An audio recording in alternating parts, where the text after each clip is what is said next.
You're listening to the Armchair GM Sports Network.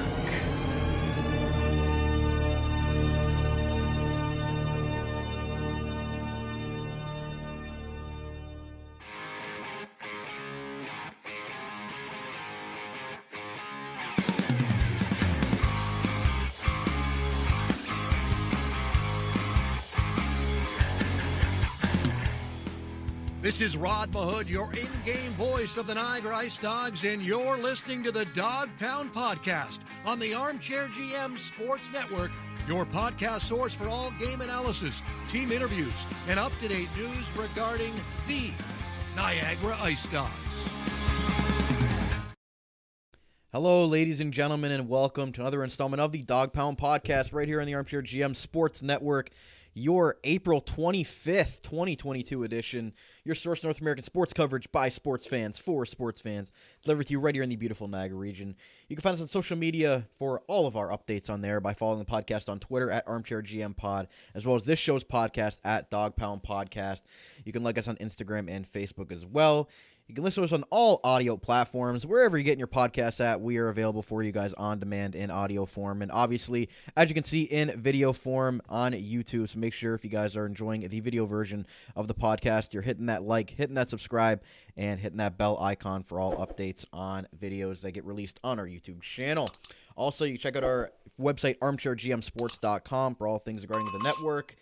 Go and check that out, guys. As well, we have a mobile version of the website, easy to navigate on your smartphone or device. As always, I'm your host of the Dog Pound Podcast. My name is Brandon Caputo. You can follow me on Twitter right underneath there at Caputs13_AGM. And I'm always joined by my co-host. He is the one and only Kyle Aikett. You can follow him on Twitter at JustKyle51. Kyle, we are back to kind of recap the IceDogs season, talk about the upcoming OHL draft and reaction to the draft lottery. So, starting off, it's the season has come to an end. Seems like the season that would never end. The 68-game season was delayed. We had obviously the COVID shutdown in the December-January era, and it just they got through it. They got all the 68 games in, but the IceDogs obviously finished in last place. But just kind of general thoughts on the season that was the 2021-22 Niagara IceDogs season. I think you said it best. Like, it's just, it's felt like a very, very long season. This felt longer than the previous time we did this with the IceDogs back before COVID. Like, this was just so damn long. And then the way that obviously the year went wasn't really exactly in our favor this year. But it's been an interesting season. I think that's the big thing we can look at for this year is the growth of the IceDogs. That's the number one thing that we can go by, is like the IceDogs developed a lot of their young talent. We've seen from the start of the year to the end of the year a lot of growth in new to the OHL kind of rookies, and then the rookies that technically were rookies, but there was no hockey because of COVID, so technically they were also their first year in the OHL. Even some of the rookies that were back at the end for the first shutdown of COVID back in 2019. We saw a lot of development out of them, but it's been definitely a roller coaster type of years. I'd say, unfortunately, I don't want to say this with any like kind of mean thought, but it's been a more down year than up year. Just of course with everything that's happened this year and just the way that we finish in the standings. But there are a lot of positives to take out of it as well. I think I seen a stat that the IceDogs finished in last place with the most points out of any OHL team that's ever finished in last place. So, like, that's sort of a positive. Yeah. And, guys, we're going to go over the Twitter and Instagram polls that we put up for some of the awards that we've kind of wanted to hand out and get the fan feedback of what players they thought were deserving of those awards. In segment 2, we're going to go over the OHL, the upcoming OHL draft and kind of the draft lottery, how many picks the IceDogs are going to have, and just kind of just looking ahead to that, and we'll discuss another episode that we'll be releasing next week. So stay tuned in segment 2 for the OHL draft stuff. But in segment 1 here, Kyle quickly touched on it, but a lot of young players developed for the IceDogs this year with a double cohort draft class. I've got the player stats up for you guys on the video version for the IceDogs, the final player stats. And again, the amount of games that this team lost due to either suspensions, the COVID shutdown, or injuries was incredible. I don't know if I've ever seen a team have this many players have to dress with the amount of players that were out of this lineup.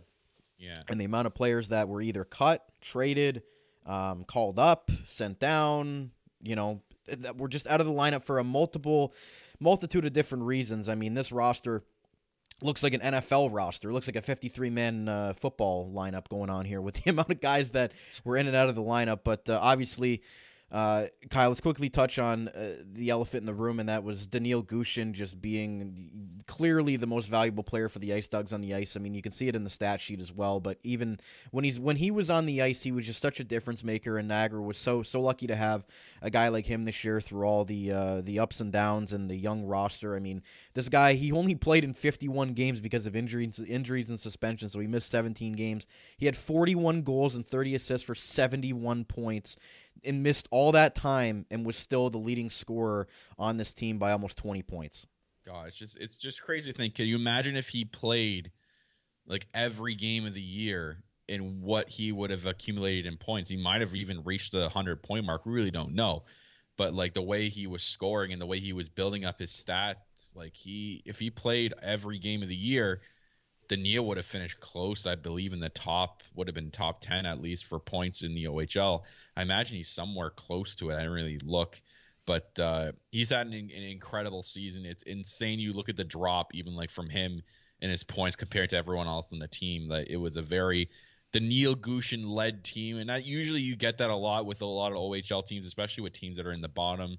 And the ones that are competing, like the IceDogs, while they're being in the bottom, there's always like one or two players that are taking charge and leading the team, because if the IceDogs had more than Daniil Gushin with like 71 points, I don't believe we'd be in last place. I believe we'd be a little higher, and maybe in the playoffs if we had more than one player finishing with 71 points and 41 goals, which that's another big drop off. If you look at like organized by goals, it wasn't an incredible year. And then look what it's led him to now at the end of the year. I saw on the IceDogs Twitter account that the San Jose Sharks assigned him to the Barracuda right away, and he's started on the first line. Was it on the 20th? So like 4 days ago, right? Yeah.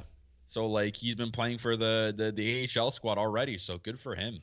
Yeah, I mean, I would highly doubt that we see him back in junior hockey. He's eligible for one more year next year, but the way that this guy kind of improved his two-way game and kind of improved his discipline on the ice, which was very difficult at the beginning of the year. He was getting very frustrated and taking some bad penalties, was getting suspended, but I think he really kind of got through that as the second half of the year went on, and he matured a lot, I think, throughout the season. And I think the Sharks organization are really excited to see what he can do moving forward. And like you mentioned, he's starting for the Barracuda now to end the season in the American Hockey League. So I think I would be shocked if he'd be back in Niagara next year, but lucky that we were able to get a season out of him, and by far the most successful import player that the IceDogs have ever had.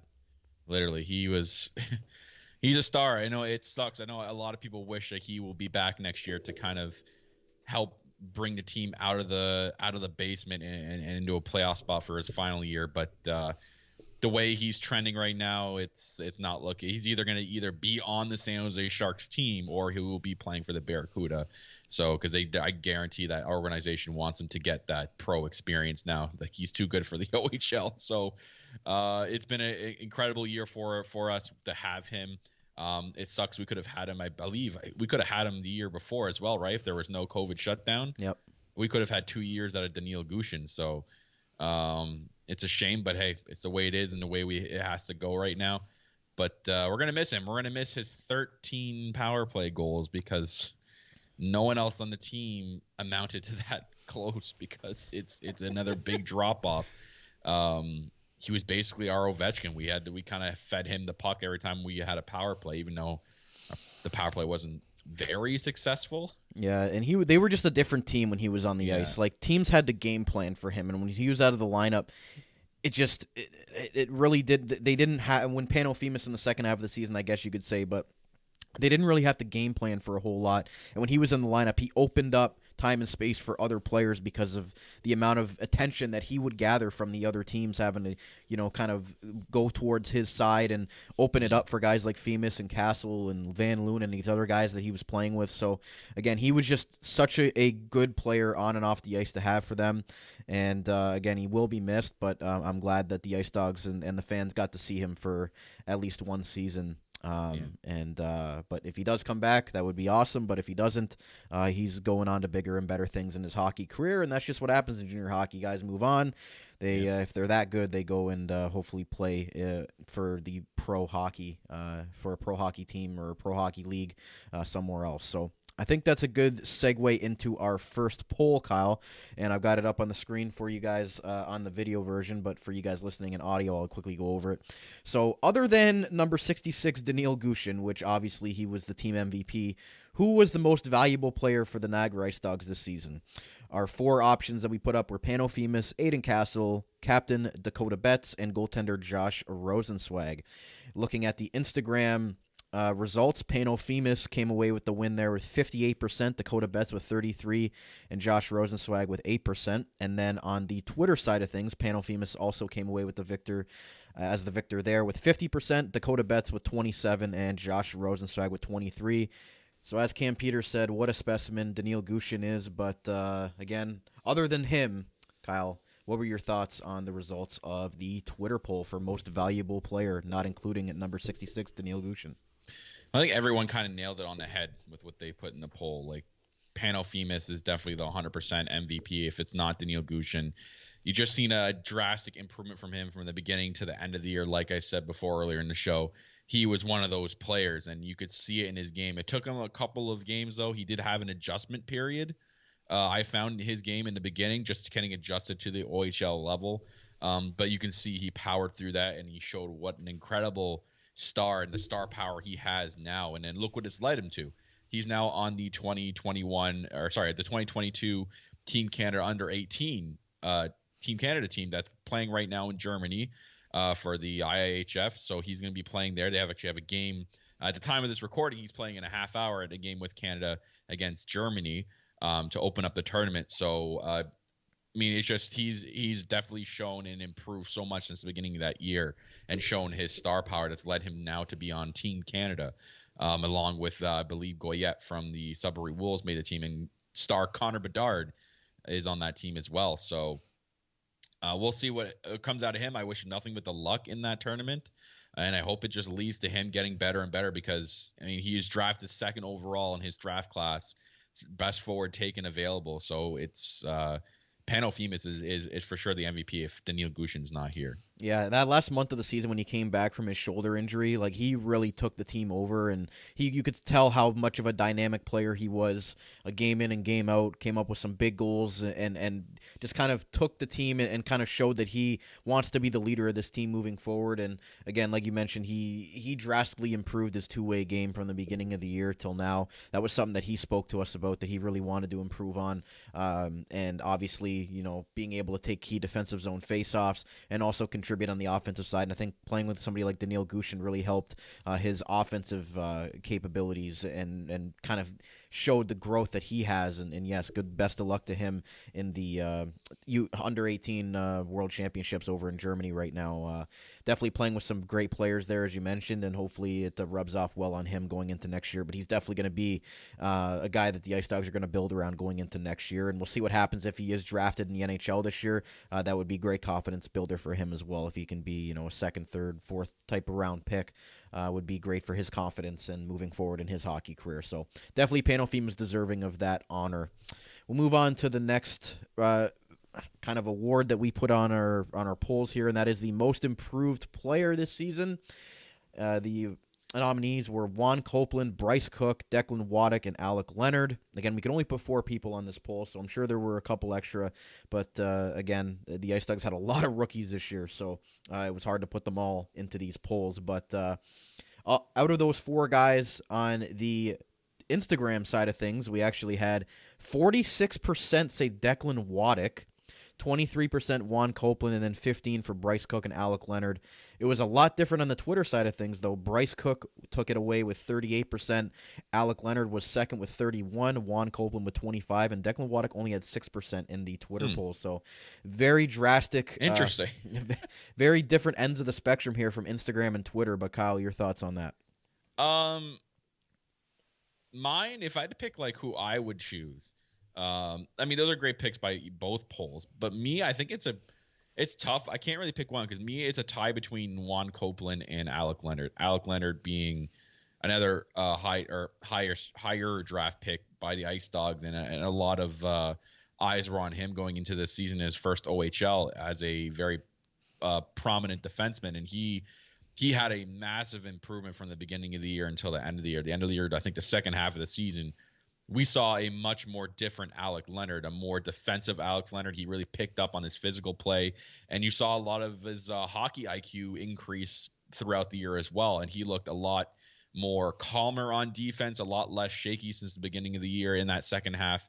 And you have a guy like Juan Copeland who was signed out of training camp, and, you know, he really looked good in training camp. Me and Brandy here, we liked his game out of training camp.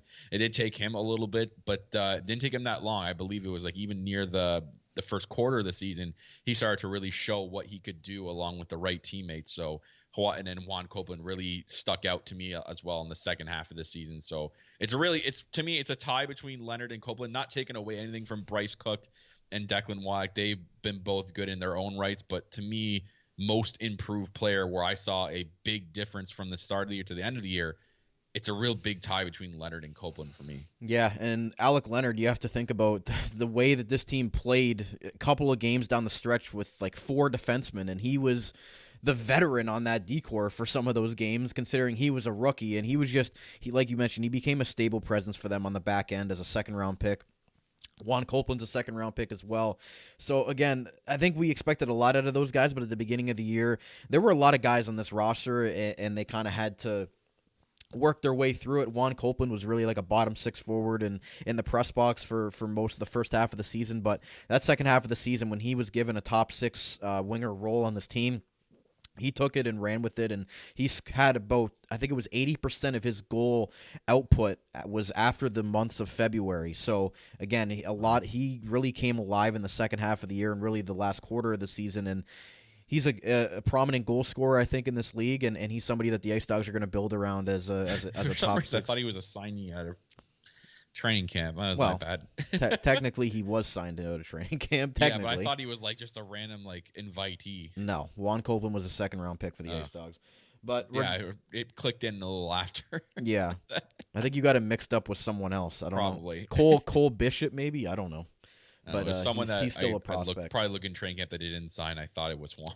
Yeah, and then Declan Sorry, Waddick. Juan. Yeah, he's the real Juan for a reason. But Declan Waddick and Bryce Cook also had great strides this year. Declan Waddick kind of found a nice role there on the third line, and Bryce Cook was really that net front presence that they've kind of been looking for and bringing that tenacity and that grit that the IceDogs really needed. So I think all 4 of those guys really improved this year. So I could have been happy with any of the 4 getting the award, but for me, I think it was Juan Copeland, and especially in that last quarter of the season, that really took his goal-scoring prowess to another level. So good on all 4 of these guys, and there's even a couple more, Andrew Wysick, Dylan Rubrics, but there were just so many guys that were first-year players in this team because of the double cohort. It was hard to put all of them on there, but great job to Juan Copeland, Alec Leonard, Bryce Cook, and Declan Waddick for taking that next step in their OHL careers. And the Twitter poll says it all, that there were a lot of differing opinions on this one, but a lot of Waddick fans on Instagram. Yeah, and a lot of Bryce Cook fans on Twitter, so I guess we know where the favoritism is coming from, but good job on all 4 of those guys as rookies. So we'll move on here to the best returnee player. for the Niagara IceDogs this year, and there were not a lot by the end of the season. There were not many left standing with trades and releases and things like that. This team was a very young roster, but did have a little bit of veteran leadership. So out of these 4 players, who was the most valuable returnee player? Landon Cato, Isaac Enright, Dakota Betts, or Anthony Agostinelli? Shout out to our boy Cam Peters, who did not make the poll because he missed half the season recovering from his injuries, or he probably would have been on this poll, but global ambassador Cam Peters will have to wait till next year maybe. But as far as Instagram goes, it went Dakota Betts 46%, Isaac Enright and Landon Cato tied with 23%, and then Agostinelli with 8%. And then on the Twitter side of things, it was a landslide victory for the captain, Dakota Betts, 87%, and the rest kind of all coming in the single digits. So Dakota Betts, I think, was the obvious choice here as the guy that was named captain in the second half of the year and really took off in his overage year. But Kyle, thoughts on kind of that poll? It's just crazy that because of all the trades and stuff that happened, right? 3 defensemen in this poll and only 1 forward. But it has to be Dakota Betts. Not taking anything away from the other 3, like Agostinelli, great in his own right. When he's in there, he does what he needs to do. Isaac Enright, he had a big chip on his shoulder going into this year, and I think he played exceptionally well. Landon Cato was definitely, he was one of the guys and one of the leaders to look up to, that a lot of young guys looked up to. We spoke to him a lot, and he took a lot of people under his wing, but Dakota Betts especially, who really became that locker room leader that this team needed, especially in that second half of the year. And you saw a lot of that on the ice. So Dakota Betts for sure 100% deserved this most valuable returnee player this season. Both Instagram and Twitter people agree with us. So, well, at least me and this, right? I don't know who you're going to pick, but I believe that you're in agreement that it was Dakota Betts. Even though shouts to our boy B-Cat and his son Landon Cato. Again, he's a strong another returnee. I think that the team really needed. So I think a combination of Betts and Cato for that veteran presence in the locker room was much needed for this team, especially this being a very, very, very young IceDogs team with a lot of more young guys and older guys. They're both definitely valuable in their own right. Yeah, I think all 3 of those defensemen were very valuable for this team. Again, Enright, Cato are eligible to be back next year. We'll see what happens with that. Betts, obviously, in his overage year, will be graduating from the Ontario Hockey League, but like you mentioned, all 3 of those guys were so valuable to have in the room, especially for these young guys trying to battle through such a difficult season. So shout-outs to Dakota Betts and what he was able to do, a very strong captain for the Niagara IceDogs, and nobody hated to lose more than Dakota Betts. So that was the type of guy that he really brought a different dynamic to this team, and they're gonna miss him, and they're going to need some guys to step up, and hopefully some of the rookies that were there this year kind of took something from all of these guys, and they're going to kind of move forward with their careers. And Anthony Agostinelli, I mean, this poor guy was injured at the beginning of the year and then injured at the end of the year. So just a very unlucky season for the former Buffalo Junior Sabre, Anthony Agostinelli. So we've talked to him up in the press box, and he's got in good spirits despite having a pretty rough season and a rough go at it as far as luck with injuries. Yeah, for sure. So we'll move on to, we got 2 more polls left. So we've got, what do we got? Rookie of the year, and I think this one's pretty unanimous, Kyle. I mean, I really could have just taken Panofemus out of this one and tried to give somebody else the win here, but it was what it was. Panofemus coming away with the victory for Twitter and Instagram for Rookie of the Year. 57% on Instagram, 81% on Twitter. Joey Costanzo actually came out with a pretty solid performance in the poll. Second place in Instagram with 36%, and he was also second in the Twitter poll with 10%. So the other nominees were Aiden Castle and Rodwin Denisio. So we've talked a lot about Panofemus, Kyle, but quickly touch on the other 3 guys.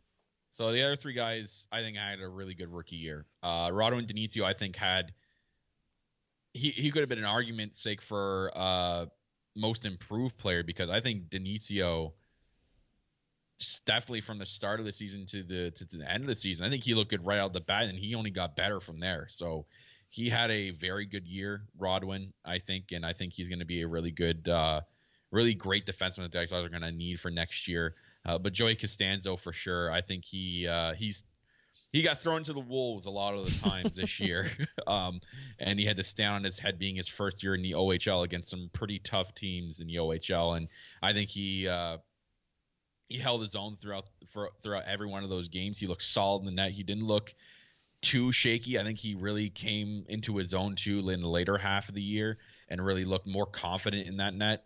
And shouts to him. He listens to the show, so fan of the show, Joey Costanzo. Definitely should be up there with Rookie of the Year, but obviously when you're in a poll with Panofemis and you're in a poll with that much star power, if Panofemis is taken out of there, I think Joey Costanzo runs away with it for sure. Yeah, and again, Joey Costanzo, he's a second-round pick goaltender, their first pick in last year's draft, and we know what the front office thought of him. They thought he was the best 2005-born goaltender available at that time.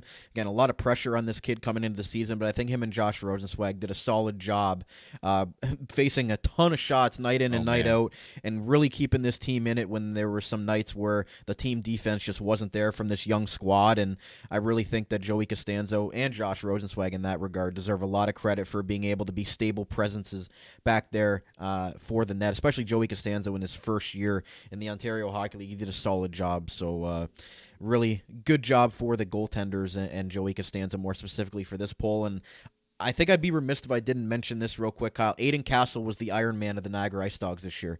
He played all 68 games for the Niagara IceDogs, the last man standing, only guy to play all 68 games. Yes, Sirazati and Michaud also played over 68, but that's because they had played more games before they were acquired by Niagara, so they are kind of excluded from that. But Aiden Castle, the only guy that started and finished the season with the IceDogs and was able to play all 68 games, which I think that was pretty incredible given the amount of injuries, the COVID shutdowns, and the suspensions that they kind of had to deal with all season long. So great job on Aiden Castle. He was always a guy that was in the top six. He was always somebody that was the IceDogs' more consistent player, and he was the guy that survived all season long. So I think that says a lot for him too. Like that shows that the staff believed in him that much that he never was a healthy scratch just to get someone into the lineup. He always was in the lineup no matter what every single night, and they knew what he brought to the team, and he brought it every game.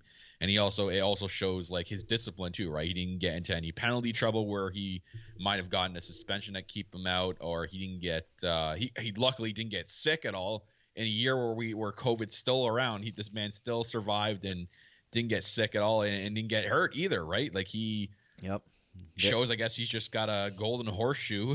Very durable. Yeah. Very durable. Yeah, the durability factor plays into that as well. So good for Aiden Castle, man. Yeah, so I feel like he didn't get kind of the respect that he deserved in that poll, but we saw you, Aiden. We know what you brought to this team this year. So Panofemis taking away the Rookie of the Year, but Castle, Costanzo, and Rodwin Denisio all with solid rookie seasons as well. Let's move on to the last poll, and that is the Niagara IceDogs' most valuable trade acquisition this year. So there were three of them, and they were Daniel Michaud, not to be mistaken with Mycod, which we won't go there on that. Brendan Sirazati and the one and only show guest from our last show, Liam Van Loon. And this one was pretty unanimous, 85% for Liam Van Loon in both Instagram and Twitter, and then Sirazati and Michaud kind of coming up with just under 10% in each poll. But I think Liam Van Loon, the fans really took to him being a guy that they had seen and kind of had to go against for so many years with Hamilton, and he was a thorn in their side type of player, OHL champion with the Bulldogs in 2018. And when he came over, he really solidified himself as a leader, took a lot of pride in that, and took a lot of pride in being a selfless guy that was always a team first. And we spoke to the coaching staff. They raved about what he was like. He was basically another coach in the room for this team as an overager, and what he was able to bring to this team was definitely well needed in the second half of the year. And they sent him and Dakota Betts off with a nice send off in the final home game of the season as the two overagers leaving the Ontario Hockey League. Yeah, he had an incredible year at the IceDogs. He played a total of 41 games, 20 goals in those 41 games. So that just shows you what he brought to the team. And obviously, like you said, it was the veteran leadership, him in the dressing room as like a fourth coach for this team. We even spoke to him a few times. He really took it upon himself to be that leader and to encourage the younger players to go to him for any advice. And even after he's gone, he still encourages them to go after him for any advice. And I wish him nothing but the best now in his future. Hopefully he gets that pro contract. Yeah, and hopefully he moves away maybe from the fish flops. I don't know. We'll see what happens with those, but we'll have to update you guys if he lets us know if he's moved away. But as for him being on the team, it was definitely a very great trade. I think the IceDogs best trade they've made this year. I think he brought a lot to the table, and he was the veteran that they needed. Because when you have such a young team, you need that veteran presence. You can't just have a team full of young kids, because then you have no one to look up to and to help them grow, right? So he was definitely a very key part into getting acquired. And not taken away from the other two, like Brendan Sarazotti and Michaud, who I believe both can come back next year. Yep. So they'll be both. Both of them learn sort of what they've got from Liam Van Loon to be those veteran players now next year for, still the rookies on this team that may be younger than them, and then the new crop of rookies that might come in after this year's draft. So I think Sarazotti had a really good second half of the year too. Same with Michaud. Both of them really, once they found their groove and they found their chemistry, they really were key parts of the team. I really liked Sarazotti's game.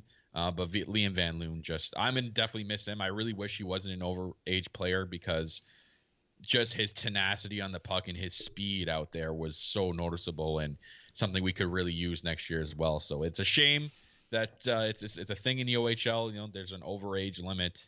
But yeah, it is what it is. I definitely agree with the polls. Yeah, I mean, Liam Van Loon, he was he was a great guy to have around, and he won an OHL championship, so people looked up to him in that regard and knew what he was saying with what it took to win, because he did it in his first year in the Ontario Hockey League. So that was something, and he had a career high in goals. Like, he had never scored 20 goals in this league, because he was given an opportunity to have a top six role that he never really had in Hamilton, and he really took it and ran with it. And obviously had that unfortunate suspension that he had late in the year, was able to come back the last couple of games and still produce as well. And hopefully the scouts saw that were in attendance for either an ECHL or American Hockey League contract going forward for him.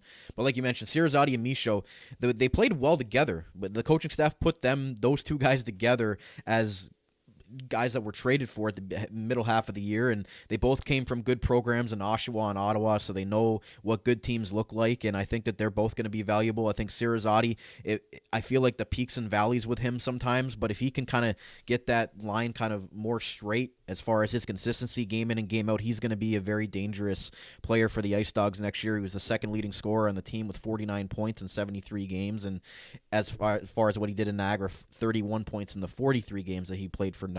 So he's going to be valuable. And then Michaud is also a guy that I think can be a solid two-way centerman that they kind of brought in after they traded away guys like Cam Butler and Jake Uberti, and I think Michaud was solid too. So I think all three of these guys brought something to the table, and they all improved this team immensely in that second half of the year. And like you mentioned, hopefully we see Sarazotti and Michaud back in 22-23.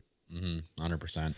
So, Kyle, other than that, I don't really have anything else as far as the polls go. I mean, we didn't really go over the goalie statistics, but I think in closing, I think when Tucker Tynan was traded, I think Josh Rosenzweig really took the net as the starter, played 40 games, and faced a ton of shots. But Joey Costanzo in those 17 games that he played, I think if you look at their stats, you'd say that it looks pretty bad. But I think you have to look past the stats with these two, because they made so many incredible saves. Josh Rosenzweig was on the highlight of the night. I'm pretty sure it was like 1,002 times for the Ontario Hockey League this year. And Joey Costanzo also with a couple of really solid performances as well. So I think you have to look deeper into the statistics with those two guys, with the teams that were playing in front of them and kind of the struggles that they had in front of them all season long. So I think Costanzo and Rosenzweig, despite all of the stuff that was going on, did a solid job in the net as two young goaltenders. Yeah, I mean, Rosie played the majority of the games. Obviously played 40 games, and Costanzo only 17, but in every one of those games, both of them stood on their absolute head when they needed to. Some games obviously didn't go in their favor and they got shelled, which is tough when you're facing other teams that just have the firepower, and we have such a young team and a young core that's still learning in the OHL. You're gonna run into those situations, but I think both of them held their own, and both of them showed a lot of improvement and showed that they're only gonna get better from here. Especially Rosenzweig, definitely. Like, there's a lot of times Rosenzweig, pun intended, he had a lot of swagger about him. Like, he really took the net to his own and made it his crease, and he he really did a good job at becoming that starting role, and I think he's going to have a really good year next year. And Costanzo's only getting better from here next year. Like, they could really roll with a 2-punch next year if they really wanted to, and split the games in half and have both of them roll. And you know what I mean? Like, it's obviously going to. They can compete for that starting role. Exactly. And it's obviously going to come down to this coaching staff and whoever it's going to be, and how they see fit. If they think one goalie is better than the other, or they're the type of coach to ride with the hot hand until the hot hand goes cold.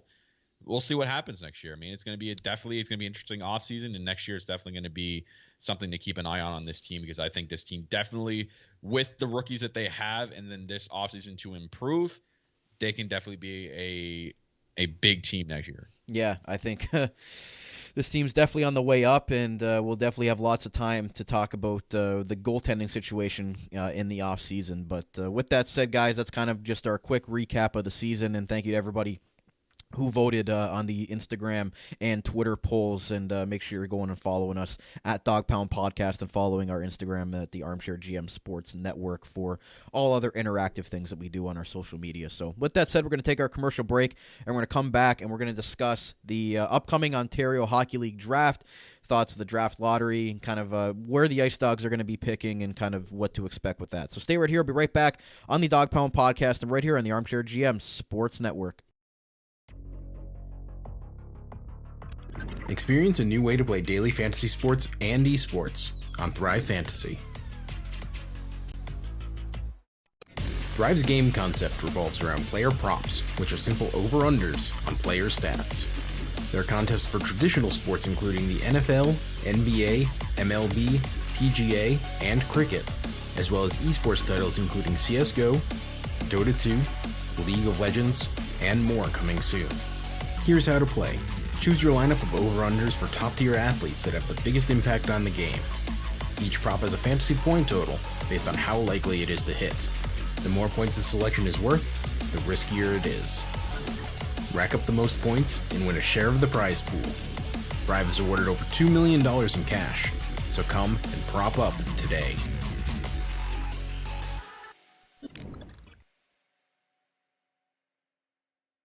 You're listening to the Armchair GM Sports Network, the Niagara region's best local source for North American sports podcasting coverage. By sports fans, for sports fans.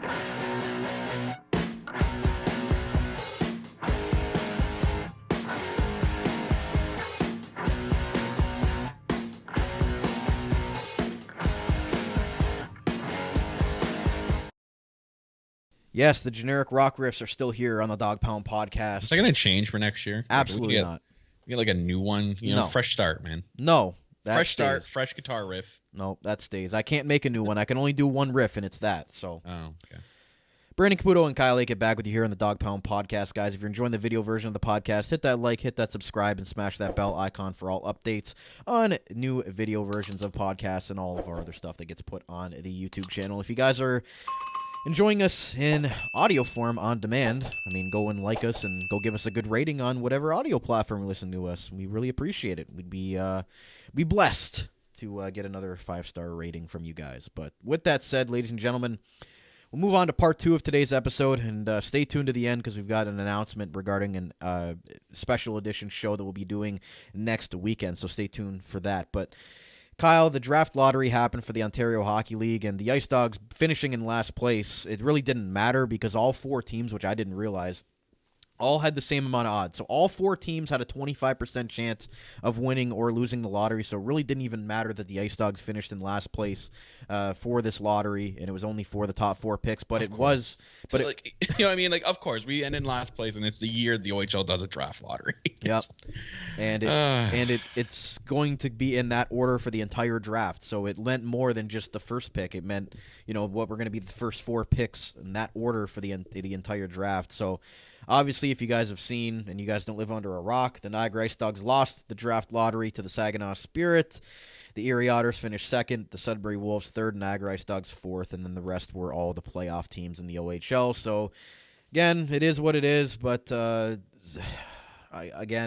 just in a year that the IceDogs really just needed something positive. They didn't win the draft lottery, but again, it's not the end of the world.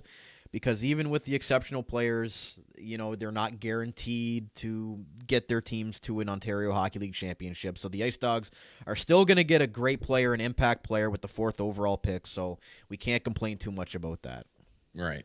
It's the way it is, right? You have to roll with the punches. This is one of those things. It's a shame we don't get the number 1 overall pick though, because I think Michael Misa could be one of those. I mean, there's only 8 players in history have gotten exceptional status. Yep. So it would have been nice to see what he would have been about, but you never know. I mean, not trying to say he's a bust, but you never know, right? What if he ends up being a bust, right? I think if you look at the list, I think one ended up being a bust. I think it was Sean Day. Sean Day, that's it. He was a defenseman though. Yeah, that's true. But regardless, a top 5 pick is a top 5 pick, and someone definitely can be added to our already good team that could make a difference, hopefully. So we'll see. We'll see what happens. And it's interesting because shout out to Matt Young, who brought this point up on our IceDogs Extra TV show.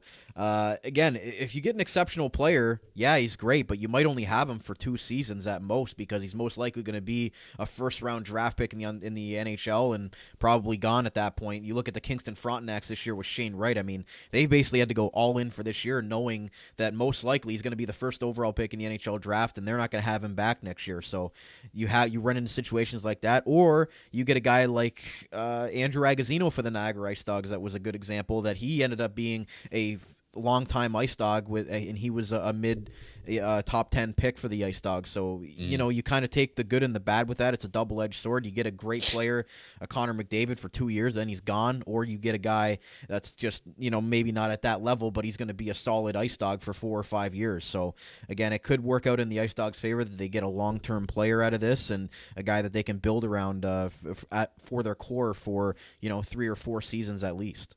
Exactly. So we'll see what happens, man. Crazier things have happened. The IceDogs could take a guy at 4 and he'd end up being the best pick in the draft, right? So yep, exactly. So top 5 prospects available right now. Michael Misa, obviously, that Kyle had mentioned, he was the only player that was granted exceptional status this year. We were hoping for Ryan Rubrick to be granted exceptional status, the brother of Dylan Rubrick, who's already an Niagara IceDog, and he's a very skilled player as well. A little bit shorter than his brother, but a lot different type of player. But it would have been easy for them to be able to recruit him, having his brother already playing for the IceDogs. But he was not granted the status, so he will have to wait until next year's draft, see if the IceDogs are still able to kind of swoop him up. But Michael Misa was the only one granted exceptional status from the Mississauga Sens. Then you had Michael Haig from the Toronto Junior Canadiens. Just a stacked team that team has kind of become with, obviously, we're familiar with them, getting Pano Femus, Aiden Castle, and Bryce Cook, and then also Ty Nelson for who was the first overall pick to North Bay. So they've really become a top-tier kind of AAA team that's producing a lot of top-end OHL talent. Malcolm Spence from the Mississauga Sens, a teammate of Michael Misa. He's a left winger. He has a lot of stock going into this draft. If it's not for Michael Misa, Spence would be the most talked about player. So, I mean, if he ends up dropping to 4, probably not. But if he ends up dropping to 4, I would 100% would want the IceDogs to take him. And then Sam Dickinson, the only defenseman on this list, which I think if there was a position of need, I think for the IceDogs right now to get like a high-end number 1 defenseman, if that's what Sam Dickinson might project into, I think that's where I would go. He's from the Toronto Marlboros, another really good program there in AAA hockey. And then rounding out the top 5, according to the hockey writers, is Porter Martone of the Toronto Junior Canadiens, another Toronto Junior Canadian guy, player. 6'3" right now at 15 years old, man. Yep. Can you imagine that, being 15 and you're 6'3"? Ask Dylan Rubrick. I don't know. Dylan Rubrick. Yeah, but crazy.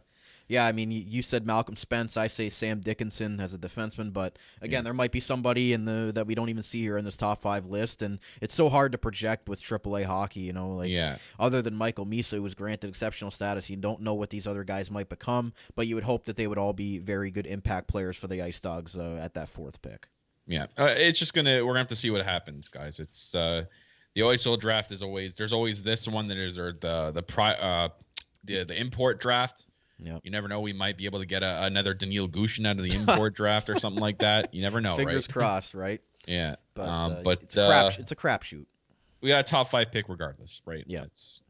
it's something to keep our heads up about. Yeah. So going into this draft, guys, in 2022, I've got it up on the video version here. They've got Erie's second-round pick, which is nice because Erie has the second pick in each round. So the IceDogs will have kind of, as Kyle mentioned before the show, kind of like a late first type pick because it'll essentially be like at the top of the second round there. So they might be able to sneak a guy that was projected as a first-round talent early in the second round there. They don't have a third, but they've got Oshawa's fourth, no fifth, 2 sixths, a seventh, Erie's 8th, 9th, 10th, 11th, 12th, no 13th, 14th, and a 15th from Hamilton for Ethan Sims, who, as we know right now, is not on their playoff roster. But good luck to Simmer if he does get in the lineup for Hamilton with their stacked team. But Kyle, what are your thoughts on kind of just where Niagara's going to go with this? I know 2023 looks very promising with those 3 seconds, but this year they've got that second, no third, a fourth, no fifth, and a couple of sixths there. Yeah, there's like a little bit of a gap in between both there, but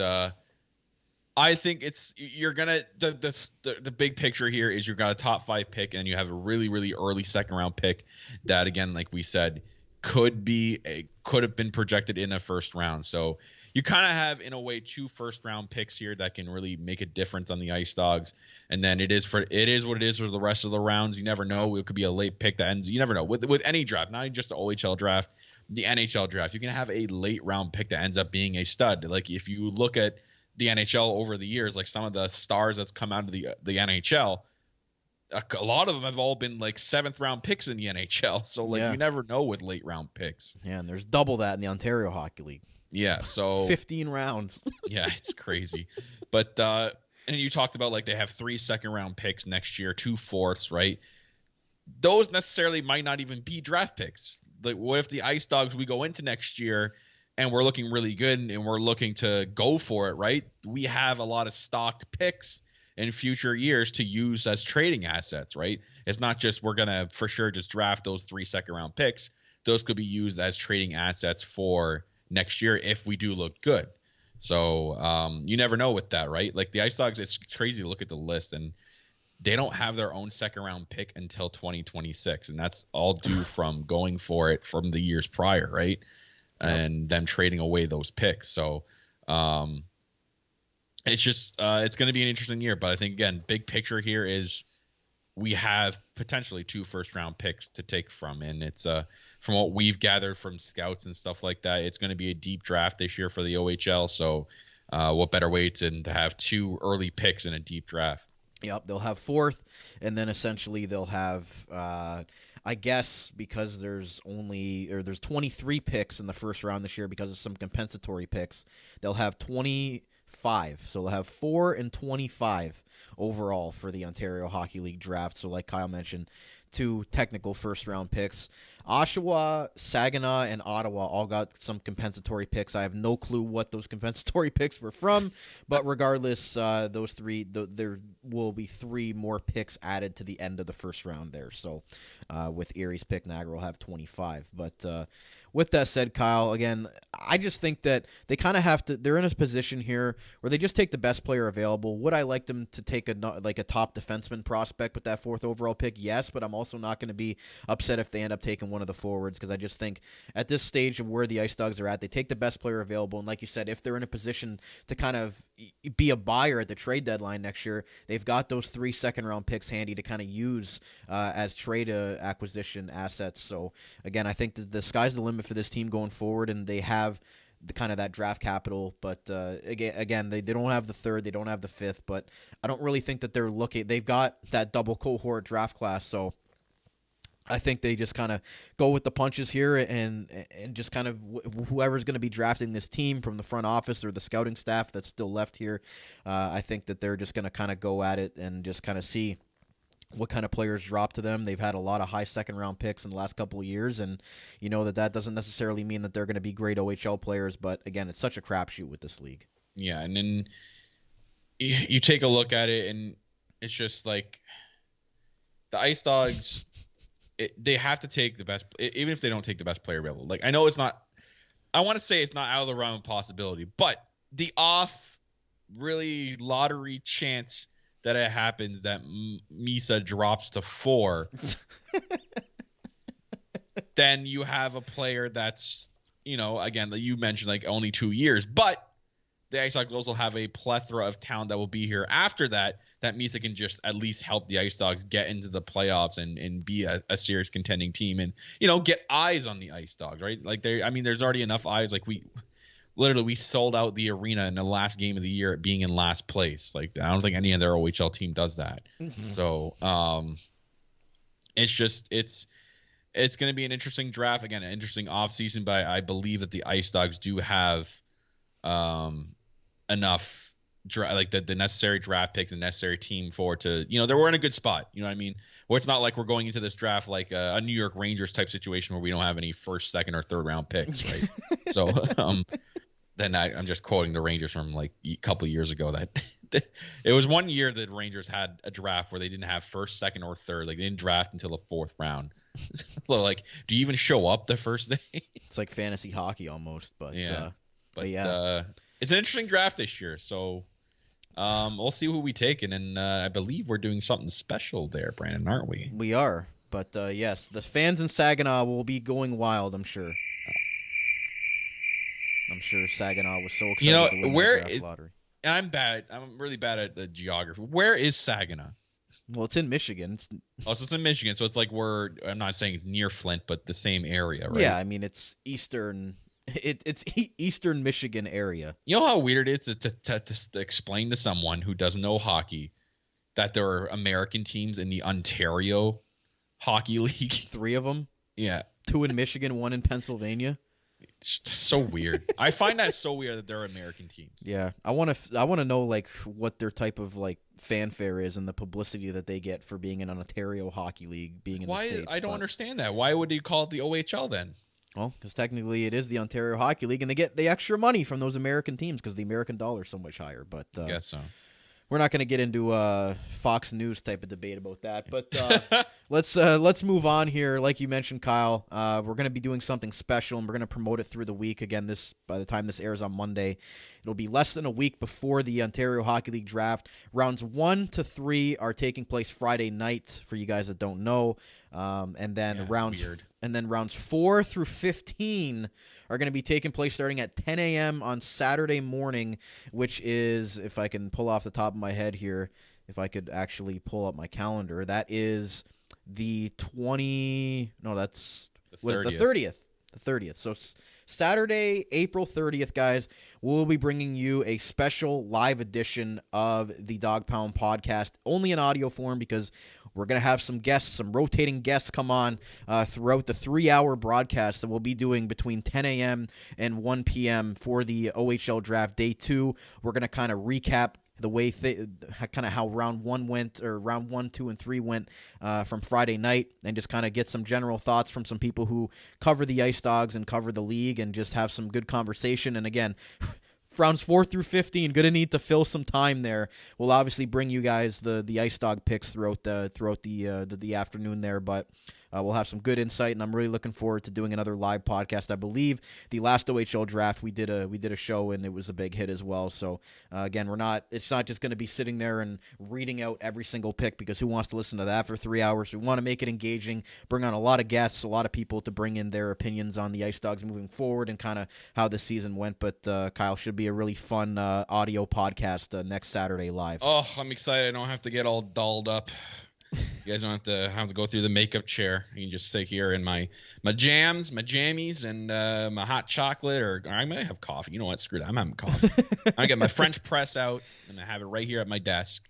It's going to be an interesting couple of days for the IceDogs with kind of what's going on in the front office and kind of who's going to be drafting the team. But it should be fun. We'll react to the first 3 rounds and kind of just talk about drafts throughout the year, because it is the 15th anniversary of the Niagara IceDogs coming up this year. So we'll kind of look back on some drafts as well and kind of be able to fill the 3-hour spot there, Kyle. It's not easy, but we've done it before. We have experience. We've done it before through NHL trade deadline and free agency, so I'm not worried about it. And we've got some great guests almost in double digits. We might have double digits by the end of by the time the episode airs. But it's going to be exciting, and I'm really excited to bring on some guests who cover the IceDogs as well, and just to kind of shoot the breeze with a couple of different people and respected people around the game. Yeah. Well, it's going to be fun, guys. I hope you guys tune in for that. If you guys want to, you can either pull it up on your web browsers on your phone if you're listening on the go on Saturday or on the computer, or if you want to and you're on your phone, it's an easier way to do it is you can download the app. So it's an app called Spreaker. So that's Spreaker. And then you download that, and then you follow the Armchair GM Sports Network. And then once it goes live, you can click and actually listen in from that app itself. Yeah, exactly. So Kyle said it best there. So hopefully you guys will tune in the next Saturday. But that's going to wrap it up for today's, I guess, season recap and farewell to the 2021-22 OHL God. season.